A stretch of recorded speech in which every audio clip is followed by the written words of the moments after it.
Hello guys, welcome to think Subah. दोस्तों, इस video में आपको जानकारी देने वाला हूं why Flipkart block my account. जी हां दोस्तों, अगर फ्लिपकार्ट ने आपका अकाउंट ब्लॉक कर दिया है और आप जानना चाहते हैं कि आपका अकाउंट क्यों ब्लॉक हुआ है, और आप ये भी साथ साथ जानना चाहते हैं कि कौन सी गलतियां ना करें जिसकी वजह से आपका अकाउंट ब्लॉक ना हो, या फिर कौन सी गलतियां लोग करते हैं जिसकी वजह से उनका फ्लिपकार्ट अकाउंट ब्लॉक हो जाता है, तो यहाँ पर आपको पूरी इंफॉर्मेशन देने वाला हूँ। दोस्तों, ऑलरेडी मैं वीडियो बना चुका हूँ कि फ्लिपकार्ट ब्लॉक अकाउंट को अनब्लॉक कैसे करते हैं। इस वीडियो में सिर्फ आपको बताने वाला हूँ कि आप क्या करते हो जिससे आपका अकाउंट ब्लॉक हो जाता है, या फिर ये चीज़ें बताने वाला हूँ जिससे फ्यूचर में भाई आपका अकाउंट ब्लॉक होने से बच जाएगा। अगर आपको अनब्लॉक करना है, आपका अकाउंट अगर ब्लॉक हो चुका है, तो नीचे दोस्तों डिस्क्रिप्शन में एक दूसरे वीडियो की लिंक दे रहा हूँ। मैंने दूसरा वीडियो ऑलरेडी बना के रखा है इस टॉपिक पर कि कैसे अनब्लॉक करना है अपने अकाउंट को। तो डिस्क्रिप्शन में जाइए, वहाँ पर उस वीडियो के लिंक पर क्लिक करिए, वो वाला वीडियो देखिए, उससे आप अपने अकाउंट को आसानी से अनब्लॉक कर पाएंगे। तो भाई यहाँ पर दूसरी सारी चीज़ें यहाँ पर ये बताने वाला हूँ कि भाई मेरे पास यहाँ पर दो टिप्स है। दो तरह के अकाउंट होते हैं फ्लिपकार्ट पर, एक सेलर का अकाउंट होता है और एक कस्टमर का अकाउंट होता है। तो दोस्तों, यहाँ पर कस्टमर का अकाउंट ब्लॉक होता है, क्यों ब्लॉक होता है वो सारी चीज़ यहाँ पर बताने वाला हूँ। ये फ्लिपकार्ट दोस्तों सेलर का अकाउंट भी ब्लॉक करता है। तो अगर आप सेलर हैं और आप चाहते हैं कि भाई आपका अकाउंट अनब्लॉक हो जाए, या फिर आप चाहते हैं आप सेलर हैं और कौन सी गलतियां ना करें जिसकी वजह से आपका अकाउंट ब्लॉक ना हो, तो मेरे पास उसकी भी कुछ टिप्स हैं।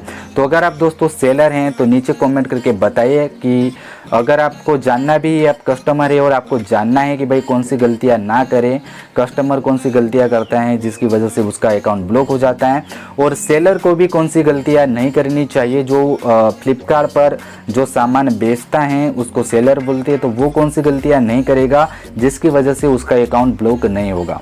तो वो भी अगर आपको जानना है तो नीचे कमेंट करके बताइए, उसका भी वीडियो मैं स्पेसिफिक बना दूंगा। तो चलिए इस वीडियो में हम जानेंगे कि कौन से ऐसे रीज़न है जिसकी वजह से आपका जो अकाउंट है ब्लॉक हो जाता है, और कैसे उसको अनब्लॉक करना है ये तो मैंने आपको पहले ही बता दिया। लेकिन जान लीजिए यार, पहले रीज़न जान लीजिए, फिर डिस्क्रिप्शन में जाइए, फिर आप दोस्तों यहाँ पर दूसरी चीज़ें आप कर सकते हैं। तो चलिए दोस्तों, यहाँ पर सबसे पहला जो हमारा रीज़न है मैनी प्रोडक्ट रिटर्न करना। जी हाँ दोस्तों, सबसे बड़ा रीज़न हमारा ये है कि आप ज़्यादा से ज़्यादा ऑर्डर करते हैं फ्लिपकार्ट से। मान लीजिए आपने 100 ऑर्डर किया फ्लिपकार्ट से, उसमें से 80 या 90 प्रोडक्ट आप वापस रिटर्न भेज देते हैं। तो इसमें क्या होता है दोस्तों, फ्लिपकार्ट तो यहाँ पर कमीशन ले लेता है, लेकिन जो सेलर होता है उसको जो रिटर्न चार्ज होता है वो भी कुरियर कंपनी को देना पड़ता है। जैसे कुरियर कंपनी आपको प्रोडक्ट देने के लिए आएगी, आपको प्रोडक्ट पसंद नहीं आया तो आपने वापस उसको रिटर्न कर दिया, तो जो रिटर्न प्रोडक्ट जाएगा उसका भी चार्ज कुरियर वाले लेते हैं, और वो जो चार्ज है वो सेलर को देना पड़ेगा, यानी जो उस प्रोडक्ट को जो बेच रहा था उसको देना पड़ेगा। तो फ्लिपकार्ट नहीं चाहता कि भाई सेलर का नुकसान हो, क्योंकि भाई सेलर नाराज हो जाएगा तो सेलर फ्लिपकार्ट के साथ काम नहीं करेगा, कोई फ्लिपकार्ट के साथ सामान नहीं बेचेगा, तो इसमें फ्लिपकार्ट का भी काफ़ी ज़्यादा नुकसान हो सकता है। तो इसमें फ्लिपकार्ट अपनी सेलर की भी थोड़ी बहुत चिंता करता है, ख्याल रखता है। तो ऐसे में दोस्तों आप सेलर को परेशान करोगे तो फ्लिपकार्ट आपको परेशान करेगा, फ्लिपकार्ट आपका अकाउंट ब्लॉक कर सकता है। चलिए भाई, दूसरा रीज़न यहाँ पर हम जानेंगे। दूसरा रीज़न है ज़्यादा से ज़्यादा ऑर्डर कैंसिल करना। तो मान लीजिए आपने 100 प्रोडक्ट यहाँ पर दोस्तों ऑर्डर करे, और उनमें से दोस्तों आपने ज़्यादा से ज़्यादा प्रोडक्ट आपने कैंसिल कर दिए हैं। तो कैंसिल करने से भी भाई फ्लिपकार्ट ये समझता है भाई फोकट का ये कैंसिल कर रहा है, कुछ भी यार चीज़ें होती रहती है, जब आपको खरीदना नहीं है तो भाई ज़्यादा से ज़्यादा चीज़ें कैंसिल क्यों करते हो। तो इसमें भी दोस्तों फ्लिपकार्ट आपका अकाउंट ब्लॉक कर सकता है। चलिए रीज़न नंबर 3 की बात करेंगे। तीसरा जो रीज़न है भाई बहुत बड़ा है, और इसकी वजह से भाई लोगों के बहुत ज़्यादा अकाउंट यहाँ पर ब्लॉक हो रहे हैं, और वो जो रीज़न है उसको बोलते हैं रीसेलिंग दोस्तों। जहाँ दोस्तों रीसेलर या फिर रीसेलिंग आपको पता ही होगा कि भाई कोई बंदा फ्लिपकार्ट से प्रोडक्ट लेता है खरीद कर, और उसी प्रोडक्ट को दूसरे बंदे को चिपका देता है, उसको बेच देता है ज़्यादा प्राइस लगाकर, ज़्यादा कीमत लगाकर। तो इसको दोस्तों रीसेलिंग बोलते हैं, छोटी भाषा में समझाओ तो, और ऐसा बहुत सारे लोग करते हैं। और रीसेलिंग में भाई 6 और मुद्दे हैं मेरे पास। रीसेलिंग आपका अकाउंट मान सकते हैं फ्लिपकार्ट, 6 और मुद्दे हैं मेरे पास। तो कौन कौन से है वो चीज़ें मैं आपको यहाँ पर बताता हूँ। तो भाई चलिए भाई, रीसेलिंग में ए रीज़न हम जानेंगे। रीसेलिंग के अंदर और भी रीज़न है। ए रीज़न जानेंगे same card use on multiple account. तो दोस्तों अगर आप आपके पास कोई क्रेडिट कार्ड हो, डेबिट कार्ड हो और उसी कार्ड को आप अलग अलग फ्लिपकार्ट अकाउंट पर ऑर्डर करते हो जब यूज़ करते हो। जैसे मान लीजिए 10 फ्लिपकार्ट अकाउंट पर आपने एक ही कार्ड का यूज़ किया पेमेंट करने के लिए, तो ऐसे में फ्लिपकार्ट वाले आपको रीसेलर मान सकते हो और जिससे आपका अकाउंट ब्लॉक हो सकता है। चलिए दूसरे रीजन यहाँ पर मैं बताता हूँ। बी रीज़न जानेंगे, रीसेलिंग में same card use on multiple account. ये तो हमने जान लिया। Many orders with same account. जी हाँ दोस्तों, many orders with same account. तो जी हाँ दोस्तों, अगर आपने एक ही अकाउंट पर बहुत ज़्यादा ऑर्डर आपने कर लिए हैं तो ऐसे में भी फ्लिपकार्ट आपको रीसेलर मान सकता है। तो ज़्यादा से ज़्यादा ऑर्डर नहीं करने चाहिए, लिमिट में ही करिए दोस्तों। चलिए यहाँ पर सी जानेंगे, रीज़न सी जानेंगे, multiple AC login in same device. जी हाँ दोस्तों, अगर आप किसी एक फ़ोन में बहुत ज़्यादा फ्लिपकार्ट अकाउंट लॉगिन कर रहे हो तो ऐसे में भी फ्लिपकार्ट को ये लगता है कि भाई ये बंदे के पास बहुत सारे फ्लिपकार्ट अकाउंट है, एक ही फ़ोन में लॉगिन कर रहा है, ऑर्डर कर रहा है, तो ऐसे में भी आपका अकाउंट ब्लॉक हो सकता है क्योंकि वो आपको रीसेलर मान सकते हैं। चलिए रीज़न डी जानेंगे, many product order on same address. तो जी हाँ दोस्तों, एक ही एड्रेस पर ज़्यादा से ज़्यादा प्रोडक्ट ऑर्डर करना भी फ्लिपकार्ट आपको भाई आपका अकाउंट ब्लॉक कर सकता है, आपको रीसेलर मान सकता है।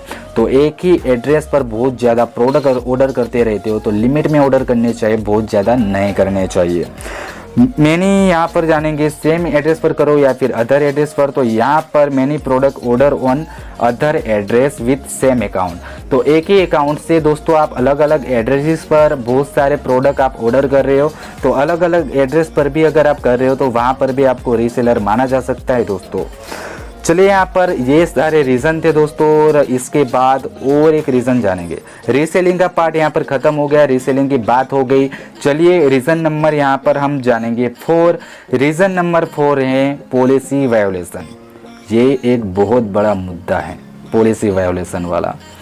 फ्लिपकार्ट दोस्तों अपने टर्म्स ऑफ यूज़ में, यानी टर्म्स एंड जो कंडीशन होती है, जो पॉलिसी होती है फ्लिपकार्ट की, वो अगर आपने नहीं पढ़ी तो आप फ्लिपकार्ट के ऐप में जाके पढ़ सकते हैं या फिर फ्लिपकार्ट की वेबसाइट पर जाकर पढ़ सकते हैं।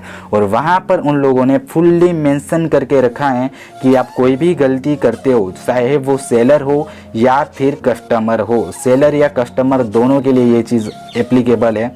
सेलर गलती करता है तो उसका अकाउंट भी ब्लॉक किया जाता है और लीगल जो राइट है यानी कानूनी कार्यवाही भी उस पर की जा सकती है सेलर पर। लेकिन यहाँ पर सिर्फ हम बात कर रहे हैं कस्टमर की, तो कस्टमर की ही बात करूँगा कि भाई आपका अकाउंट भी ब्लॉक करने के पूरे राइट्स हैं फ्लिपकार्ट के पास, और वो चाहें कभी भी आपका अकाउंट ब्लॉक वगैरह कर सकता है। सारी चीज़ उसने अपने टर्म्स ऑफ यूज़ में बता के रखी है। तो वो जो टर्म्स ऑफ यूज़ है, जो पॉलिसी है, उसमें से मैंने 2 पैराग्राफ भाई कॉपी करके रखे हैं, वो मैं आपको डिस्क्रिप्शन में दे दूंगा। और जो भी टर्म्स ऑफ यूज़ है, जो पॉलिसी हैं, उसकी यहाँ पर मैं आपको लिंक दे दूंगा। तो नीचे जाइए डिस्क्रिप्शन में, लिंक पर जाइए और वहाँ पर जाकर आप पढ़ पाओगे। तो करना क्या है मैं आपको बताता हूँ। आपको अपने मोबाइल में या फिर उस पेज पर जाइए या फिर उस पेज पर चले जाइए और वहाँ पर क्रोम ब्राउज़र में वो पेज आपको ओपन करना है। तो क्रोम ब्राउज़र में जो 3 डॉट ऊपर होता है वहाँ पर आपको क्लिक करना है और फाइंडिंग सर्च का एक बटन होता है क्रोम ब्राउज़र में, वहाँ पर सर्च बटन में आपको ब्लॉक लिखकर सर्च करना है उस पेज में।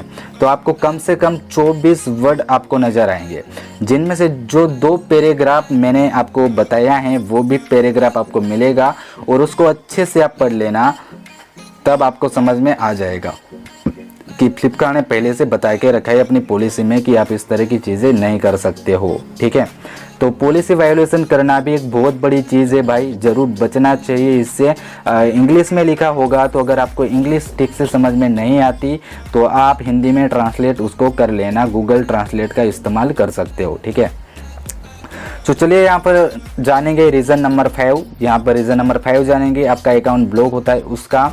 तो अगर मान लीजिए भाई आपने फ्लिपकार्ट पे लेटर से कोई भी ऑर्डर किया था, फ्लिपकार्ट पे लेटर के बारे में नहीं पता, तो बता दूं कि भाई कुछ ऐसे कस्टमर होते हैं जिनको फ्लिपकार्ट थोड़ा सा टाइम देता है कि भाई आप हमारे अच्छे कस्टमर हैं, ख़रीदारी करते रहते हैं। तो चलिए कोई बात नहीं, आप यहाँ से ख़रीद लीजिए, हमारे यहाँ से कोई भी प्रोडक्ट और 1 महीने के बाद आप हमको पैसा दे सकते हैं, 1 महीने के बाद, ठीक है। 1 महीने के बाद 30 दिन के अंदर पैसा दे सकते हैं। तो ऐसे में कोई कस्टमर खरीद लेता है उस प्रोडक्ट को और 30 दिन में पैसा नहीं देता है, तो ऐसे में भी उसका जो अकाउंट है ब्लॉक किया जा सकता है। चलिए यहाँ पर जानेंगे रीज़न नंबर 6 के बारे में। तो रीज़न नंबर दोस्तों 6 है adding many Flipkart gift voucher to wallet. जी हाँ दोस्तों, तो ज़्यादा से ज़्यादा अगर आप गिफ्ट वाउचर ऐड कर रहे हो अपने वॉलेट में, फिर भी आपका अकाउंट ब्लॉक हो सकता है। और इसके अलावा भाई ज़्यादा से ज़्यादा रीजंस की बात की जाए दोस्तों, तो आप पॉलिसी पढ़ लीजिए। पॉलिसी में आपको ठीक से बता दिया गया है कि क्या से क्या होता है, तो आपका अकाउंट यहाँ पर ब्लॉक हो सकता है। तो ये कुछ मोस्ट पॉपुलर रीजंस थे जिसकी वजह से आपका जो फ्लिपकार्ट अकाउंट है वो ब्लॉक होता है, कस्टमर का अकाउंट, बायर का अकाउंट ब्लॉक होता है। तो अगर वापस मैं आपको बताता हूं, अगर आप सेलर हैं, अगर आप फ्लिपकार्ट पर सामान बेचते हैं और आप चाहते हैं कि आपका अकाउंट ब्लॉक ना हो, तो यहाँ पर मेरे पास 7 से भी 8 से भी ज़्यादा टिप्स है जो मैं आपको बताऊंगा। इसको अगर आप फॉलो कर लोगे तो अच्छे से फ्लिपकार्ट पर सामान बेच पाओगे और आपका अकाउंट ब्लॉक भी नहीं होगा। तो दोस्तों वापस चलिए एक और बात बता दूं कि भाई नीचे डिस्क्रिप्शन में अगर आपका अकाउंट ब्लॉक हो चुका है तो अनब्लॉक करने के लिए नीचे जो डिस्क्रिप्शन में लिंक दी है उस पर क्लिक करिए, जिससे आप अपना फ्लिपकार्ट अकाउंट अनब्लॉक कर पाओगे। सो गाइस, वीडियो कैसा लगा नीचे कमेंट करके जरूर बताएं। वीडियो अच्छा लगा तो लाइक कर दीजिए, और अगर आप हमारे चैनल के नए मेहमान हैं तो नीचे आपको लाल कलर का सब्सक्राइब बटन दिख रहा है उसको दबा सकते हैं। बाजू में जो बेल आइकन दिख रहा है उसको दबा दीजिए और ऑल सिलेक्ट कर दीजिए नोटिफिकेशन को, ताकि जब भी मैं कोई नया वीडियो डालूँ उसकी नोटिफिकेशन आपको मिलती रहे। सो गाइस, चलिए मिलेंगे आने वाले वीडियो में, तब तक के लिए बाय बाय, टेक केयर, अपना ख्याल रखना।